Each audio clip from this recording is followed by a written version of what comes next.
Baik, Assalamualaikum warahmatullahi wabarakatuh. Perkenalkan, nama saya Kurnia Julita dari kelas 6A, Farmasi NIM 2248201005. Baik, di sini saya akan mempresentasikan materi tentang teknologi bahan alam yang diampu oleh Bapak Hari Ade Saputra, MSI. Di sini ada tentang pemilihan dan penyiapan bahan, yaitu yang pertama pemilihan bahan. Ada 4 seleksi pemilihan bahan, diantaranya yang pertama seleksi spesies, yaitu di mana proses evolusi yang terjadi pada tingkat spesies mirip dengan seleksi alam. Yang kedua ada seleksi usia, yang melibatkan penentuan kriteria untuk memilih bibit unggul, misalnya usia bibit tanam yang ideal.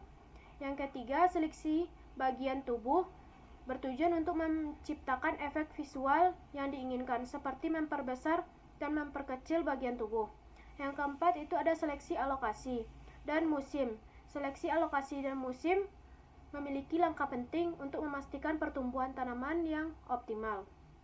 Adapun faktor yang mempengaruhi senyawa pada tumbuhan, yaitu satu, musim, yang kedua kadar air, yang ketiga intensitas paparan sinar matahari, yang keempat kondisi tanah.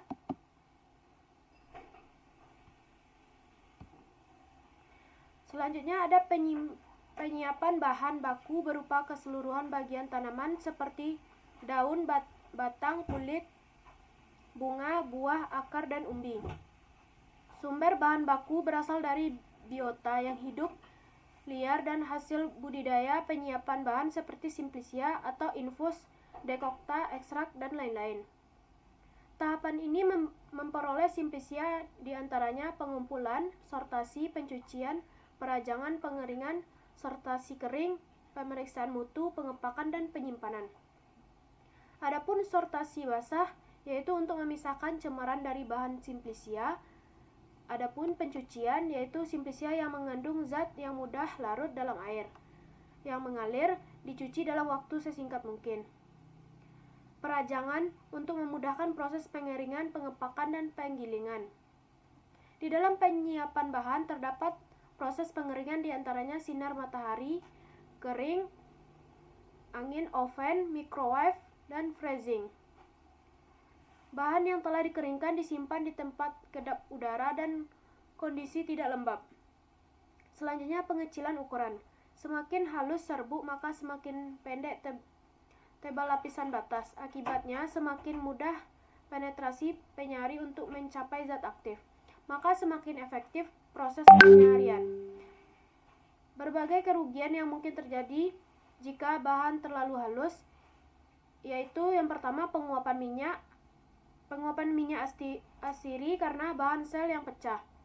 Yang kedua zat yang balas yang sebenarnya tidak larut keluar sel dan mengotori sari. Yang ketiga kecilnya ruang intra dan intraseluler mendapatkan bahan dan menyumbat perkolar. Yang keempat itu ada rimpang dan biji dengan kandungan amilum tinggi jika cairan penyarinya, air atau alkohol, berkadar rendah akan menggumpal jika ada pemanasan. Selanjutnya kering dilakukan setelah untuk membuang kotoran. Selanjutnya ada pengepakan. Pengepakan tergantung tempat tujuan, cara pengangkutan, perkiraan lama di perjalanan. Pengepakan bertujuan untuk mengurangi sampel. Pada packaging dicantumkan label simplicia meliputi nama simplicia, asal, waktu panen, dan kandungan senyawa aktif. Penyimpanan tempat merupakan faktor penting untuk menjaga kualitas simplicia. Gudang penyimpanan harus tahan air, tahan panas, dan tahan rayap. Hal ini untuk menjaga kerusakan karena cahaya serta mengotori pengotoran lain. Dehidrasi terjadi apabila kelembapan udara lebih rendah dari kadar air.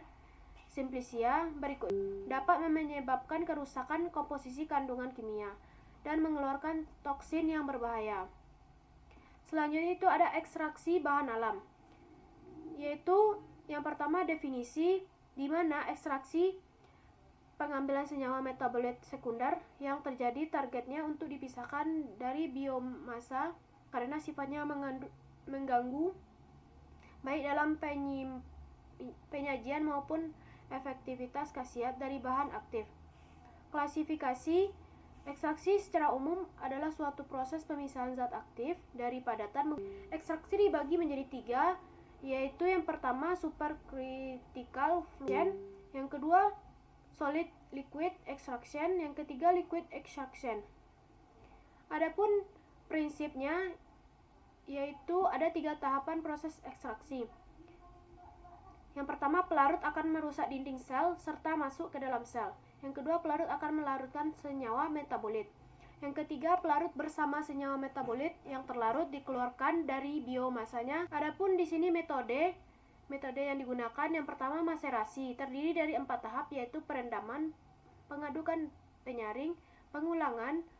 Di sini ada kelemahannya, waktu lama, senyawa rusak karena kotoran terlalu lama dengan pelarut, banyak pelarut, kelebihannya teknologi sederhana dan senyawa tidak rusak karena panas. Adapun yang kedua, perlokasi, tahapannya ada 2, yaitu packing, pengaliran pelarut. Kelemahannya lebih banyak pelarut, senyawa sulit terasi dan tersumbat. Ketiga, ekstraksi dengan refluksi, tahapannya ada 3, perendaman, pemanasan, dan penyaringan.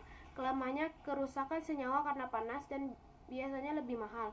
Kelebihannya sedikit pelarut. Yang keempat ada sokletasi, tahapannya ada packing dan pemanasan. Ekstraksi dengan ultrasonikasi, tahapannya perendaman, penyaringan, dan pengulangan.